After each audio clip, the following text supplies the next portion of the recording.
Welcome to Dark Tales. Before the nightmare begins, please take a moment to like this video and subscribe if you dare. Leave a comment below telling me where you are listening from tonight and what time it is for you. Now, turn off the lights, lock your doors, and let us dive into tonight's horrifying stories together.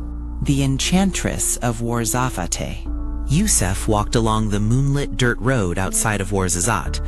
The 28-year-old Moroccan surveyor adjusted his olive green canvas jacket over his black cotton t-shirt. His dark curly short hair rustled in the cool night desert wind, his amber eyes scanning the dark palm grove.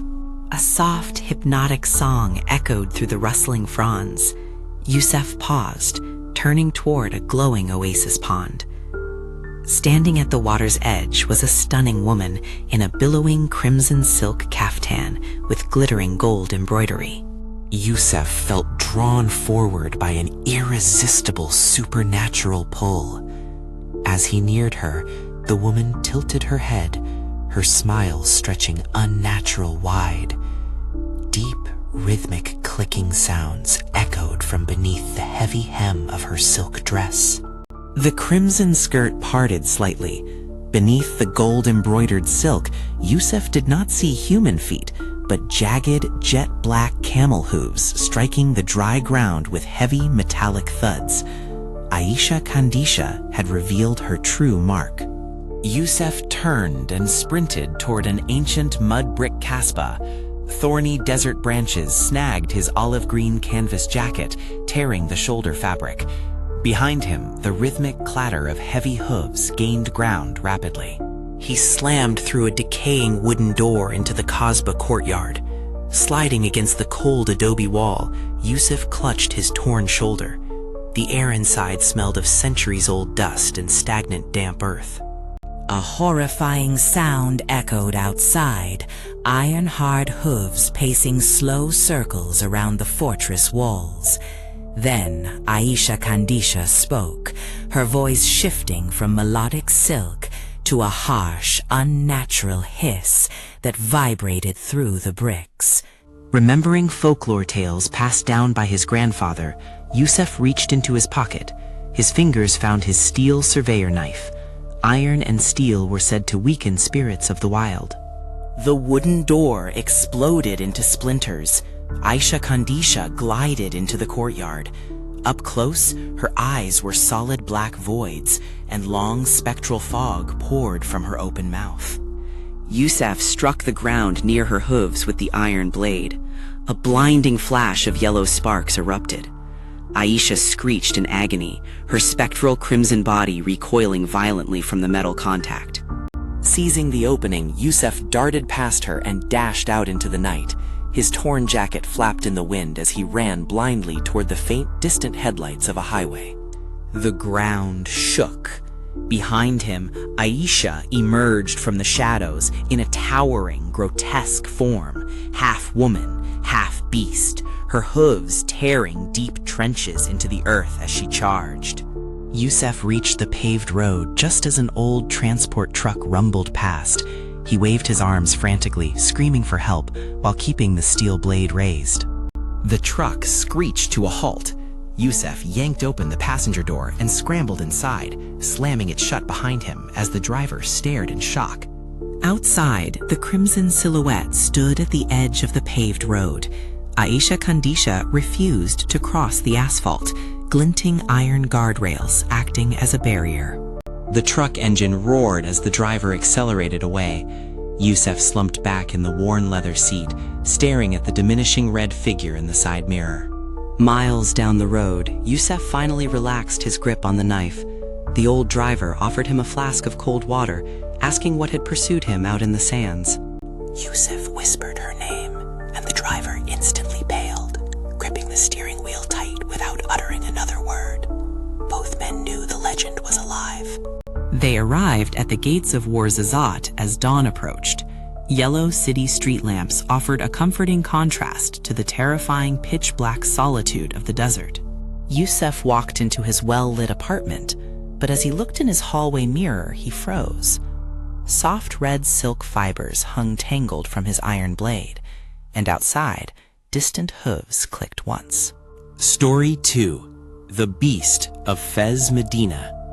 It was 3 a.m. in the Medina of Fez. Tariq, a 34-year-old night merchant with gray-streaked black hair, tired dark eyes, and heavy stubble, walked through the claustrophobic stone alleys. He wore an indigo-blue wool jalaba with a pointed hood drawn high.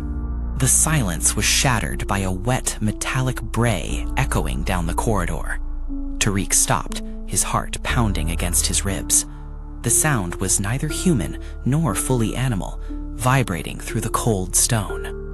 Around the corner emerged Hmarat Leil, the night donkey. It was a terrifying, emaciated beast with matted gray fur, unnaturally long bent joints, glowing yellow slit eyes, and a mouth filled with razor-sharp human teeth. Tariq dropped his brass lantern, which shattered on the cobblestones. Darkness swallowed the alley as the creature let out another deafening, metallic screech that shook the timber supports above. He ran through the twisting maze of Fez, his yellow babouche slippers slapping against wet flags.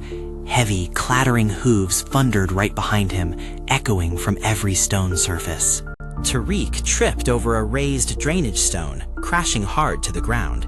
His indigo wool jalaba tore at the knee, scraping his shin bleeding against the rough stone. Desperate, Tariq scrambled backward into a shallow alcove housing an old carved wooden door. He pounded his fists against the heavy oak, crying out for entry. The beast snapped its long jaws inches from his face. Tariq reached frantically into his belt pouch and pulled out a handful of coarse sea salt, used for curing hides. The coarse salt struck Hmarat Leil's eyes. The creature let out a hideous, shrieking bray, thrashing its elongated head as steam hissed off its gray snout. Limping badly with his torn jalaba and bleeding knee, Tariq rounded 3 sharp corners, heading for the central tannery district, where iron vats and lime pits lay. He slipped into the tannery yard, ducking behind a row of giant clay fermentation jars. The heavy smell of ammonia and leather filled the cold night air. The archway shattered as Hmarat Leil burst into the yard. Its yellow eyes were bloodshot and raw, sniffing the pungent chemical air to track Tariq's scent. Tariq grabbed an iron tanning hook resting against a vat. He knew the creature hunted late-night travelers who walked the Medina alone after dark. When Hmarat Leil leaned over the jar, Tariq leaped out and struck the iron hook against the wooden rim of a lime vat, sending a splash of white liquid onto the beast. The beast reeled back, slipping on the wet tannery stone and crashing headfirst into a deep vat of liquid dye. It screeched as the heavy, dark liquid swallowed its form. The creature thrashed inside the deep vat before sinking beneath the dark surface. Bubbles of foul air rose to the top. Then silence returned to the tannery. Tariq limped out of the tannery, using the iron hook as a walking stick. Dawn began to streak the horizon in faint violet and orange hues. Other merchants were opening their shop doors, calling out morning greetings. Tariq nodded silently, keeping his terrifying encounter to himself.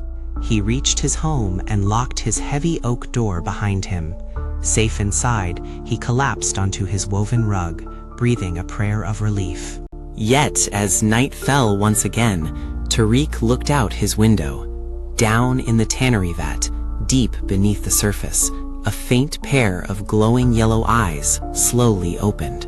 Story 3. The Midnight Hammam. Samira, a 25-year-old Hammam attendant in Marrakesh with warm olive skin, long raven hair tied in a loose bun, and sharp dark eyes, worked late after closing. She wore a burgundy linen wraparound tunic and white cotton trousers. The ancient rule was strict. No human must remain in the hammam past midnight, for that was when the Djinn held their bath. The wall clock struck 12 a.m. with heavy metallic rings. Suddenly, all the oil lamps flickered out at once. The temperature in the room spiked dramatically, turning the air scalding hot as red glowing embers drifted through the steam. From the thick vapor stepped the Hammam Djinn, a towering ethereal figure made of shifting smoke and glowing red heat, wearing tarnished copper amulets that clanked with every movement. Samira dropped to her knees, water splashing around her soaked trousers. Whispers in ancient dialects filled the steam, echoed by smaller, shadowy figures filling the stone alcoves. The Master Djinn raised a smoky hand, pointing toward the exit door. Heavy iron bolts slammed shut on their own, sealing Samira inside the scorching chamber. Samira pounded on the heavy wooden door, but the wood was scalding hot, burning her palms. She pulled her hands back, gasping as steam blurred her vision. Remembering the tradition, Samira knew Djinn demanded respect in their sacred nocturnal hour. She stopped running, took a deep breath, and bowed her head low. Samira recited ancient words of apology for disturbing their midnight ritual, offering her copper water vessel as a token of peace. The Master Djinn reached out a misty hand, touching the copper bucket. The metal instantly turned ice cold, frosty condensation coating its copper surface. You have shown honor, mortal. Fill the central basin with cool water and leave without looking back. Samira turned the brass spigot. Crystal clear water gushed into the marble basin, sending soothing white mist rising up through the dark chamber. As the basin filled, the loud click of the heavy exit door unlocking echoed across the hall. The path to freedom was open. Remembering the Djinn's warning, Samira kept her eyes fixed firmly on the ground, taking steady steps toward the doorway without looking back into the room.